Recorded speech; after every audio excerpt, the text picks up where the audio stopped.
28 વર્ષથી ભારતીય જનતા પાર્ટીમાં કાર્યકર્તા તરીકે એક નિષ્ઠાથી મારું કામ કરું છું સાહેબ.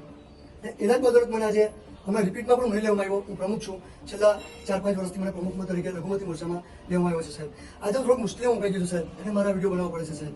પરિમલભાઈ સોલંકી જે આપણા વાલોડ તાલુકા ભારતીય જનતા પાર્ટીના પ્રમુખ છે, તેમજ આદિજાતિ મોરચાના અમિતભાઈ પટેલ, એ બંને વ્યક્તિએ, હું પોતે આ ફિલ્ડમાં સંકળાયેલો છું, છતાં આપણા ધારાસભ્ય શ્રી મોહનભાઈ ધોળિયાને લઈને મારા ઉપર કાલે ફોન આવ્યો અને મને ધમકી આપવામાં આવી.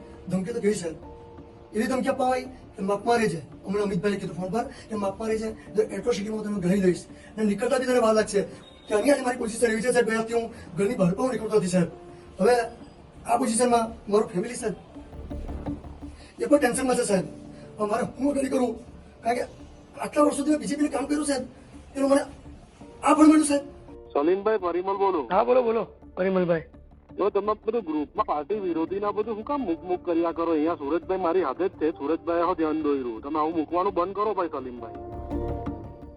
હા અમિત ને આપું. અમિત બોલો સલીમભાઈ. હા બોલો ને યાર. ભાઈ તમે ભાજપમાં છે કે બીજી પાર્ટીમાં છે? તમને કઈ ખ્યાલ નથી આવતો?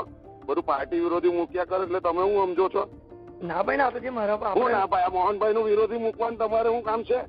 આપડા ભાજપના ધારાસભ્ય છે. અલા ભાઈ નો વિરોધ થોડો મૂક્યો મેં. ભાઈ ની તને ખબર નથી પડતી? એક્રોસિટીમાં ગલાઈ જતો રહે.